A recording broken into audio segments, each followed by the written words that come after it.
ایک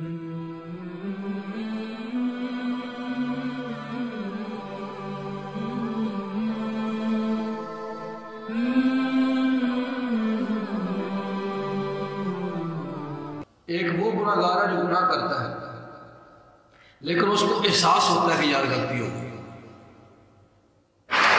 اور ایک وہ ہے جو گناہ کرتا ہے اور وہ اس یقین کے ساتھ کرتا ہے کہ میں یہ ثواب کا نیکی کر رہا ہوں۔ اسے کون ہدایت دے گا؟ اب ایسے بندہ جو ذکر الرحمن یعنی قرآن سے منہ پھیرنے والا بندہ، قرآن سے اعراض کرنے والے بندے کا آخرت میں انجام کیا ہوگا؟ یہ تو ہوگی قرآن سے دوری کی جو لعنت اس کے اوپر مسلط ہوگی، وہ اللہ نے بیان فرمایا۔ اب جو قیامت کے دن اس کے ساتھ جو حال ہوگا وہ اللہ نے اگلی آیت میں بیان فرمایا۔ فرمایا حتیٰ اذا جاءنا، حتیٰ کہ اسی وہم کے اندر، اسی خیال میں کہ میں ہدایت والا ہوں، حالانکہ وہ بے ہدایتہ ہوتا ہے، شیطان نے اس کے دماغ کو خراب کر دیا اور گمراہی کے راستے میں ڈال کے اسے یہ یقین دلا دیا کہ تو ہدایت پہ ہے۔ یہ بندہ جب مر کے ہمارے پاس آتا ہے تو وہاں جب وہ اسے پھر وہاں پتہ چلتا ہے کہ یہ تو سارا کام خراب ہوا، میں تو سمجھتا تھا کہ میں ہدایت پہ جا رہا ہوں، لیکن اب یہاں مرنے کے بعد پتہ چلا یہ تو میں تو ساری زندگی برباد کر کے آ گیا ہوں، میں تو ہدایت پہ تھا ہی نہیں۔ جب اپنی آنکھوں کے سامنے وہ جہنم کا بھڑکتا ہوا عذاب دیکھتا ہے اور اپنی تباہ شدہ آخرت دیکھتا ہے اور عذاب اس کو آنکھوں کے سامنے نظر آ جاتا ہے تو پھر کیا کہتا ہے؟ اس وقت اس بندے کی بات کیا ہوتی ہے؟ قال یا لیت بینی و بینک بعد المشرقین۔ اس دن پھر کہتا ہے کاش، ہائے افسوس، افسوس میرے اور ان شیطانوں کے درمیان مشرق و مغرب کا فاصلہ ہو جائے، مجھ سے دور ہو جائے۔ فبئس القرین، ان شیطانوں کی سنگت تو بڑی بری سنگت ہے۔ یہ تو مجھے اب آخرت میں آ کے پتا چلا ہے کہ ان کی سنگت تو بڑی خطرناک سنگت ہے۔ دنیا میں سمجھتا تھا کہ یہ سنگت بڑی اچھی ہے، جس راستے پہ جا رہا ہوں یہ راستہ بڑا کمال کا راستہ ہے، ہدایت کا راستہ ہے، لیکن اب مجھے پتا چلا ہے کہ یہ میرے ساتھی بڑے خطرناک ساتھی ہیں، ان کی سنگت انتہائی بری سنگت ہے۔ یا لیت بینی و بینک بعد المشرقین، کاش کہ ان کے اور میرے درمیان، اس شیطان اور میرے درمیان کوئی مشرق و مغرب کا فاصلہ ہو جائے، لیکن یہ اس کا صرف آرزو ہوگی، ایسا ہو نہیں سکتا۔ اور دوسری طرف سے آواز آئے گی، اللہ کی طرف سے آواز آئے گی وَلَن يَنفَعُكُمُ الْيَوْمَ، آج تمہیں کوئی نفع نہیں دے گا، آج کا پچھتاوا تیرے کسی کام نہیں آئے گا، آج کا پچھتانا تیرے کسی کام نہ آئے گا، اور آج کا اظہار ندامت تجھے کوئی فائدہ نہ دے گا، کیونکہ اب توبہ کا بھی سلسلہ ختم ہو چکا ہے اور اعمال کا سلسلہ بھی ختم، اب تو اپنے اعمال کا نتیجہ لینے کا وقت آ گیا ہے۔ اذ ظلمتم انکم فی العذاب مشترکون،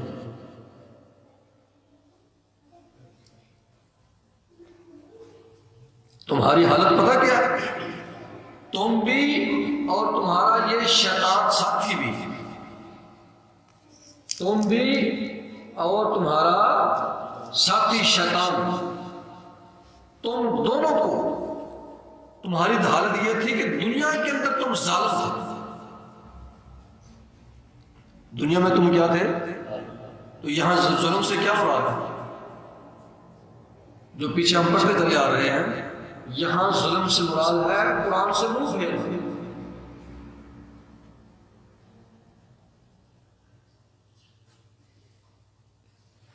اس نے دنیا میں کیا کیا؟ اذ ظلمتم انکم فی العذاب مشترکون، اے قرآن سے منہ پھیرنے والے، تم دنیا میں ظلم کر کے آئے اور کیا کیا تم نے قرآن سے منہ پھر رکھا تو تم ظالم ہو، اور تم سارے کے سارے ظالم فی العذاب مشترک ہو، سب کو عذاب کے اندر اکٹھے پھینکا جائے گا، سب کو شریک کیا جائے گا، کسی کو نہیں بخشا جائے گا۔ ان آیات طیبات سے جو ہم نے پڑھی ہے، ایک تو یہ ہمیں چیز واضح ہو گئی کہ ذکر سے مراد قرآن ہے، اور دوسرا ہمیں یہ سبق مل گیا کہ جو قرآن سے دور ہوگا اس دوری کا نتیجہ شیطان کا تسلط ہے، اور جب شیطان کا تسلط ہو جاتا ہے تو شیطان کے تسلط ہو جانے کا نتیجہ یہ یقین پیدا ہو جانا، غلط راستے کے اوپر بھی یہ یقین پیدا ہو جانا ہوتا ہے کہ میں بڑا ہدایت والا ہوں۔ یہ سارے نتائج کس کے ہیں؟ وَمَن يَعْشُ عَنْ ذِكْرِ الرَّحْمَٰنِ، جو رب رحمان اور رحیم کے قرآن سے دوری اختیار کرتا ہے، اور اس قرآن سے دوری اختیار کرنے والے کا آخرت میں انجام ہوگا پچھتاوا، حسرت، لیکن اس دن اسے کوئی فائدہ نہیں ہوگا۔ اور تیسرا، اس قرآن کی ان آیتوں سے ہمیں سبق ملا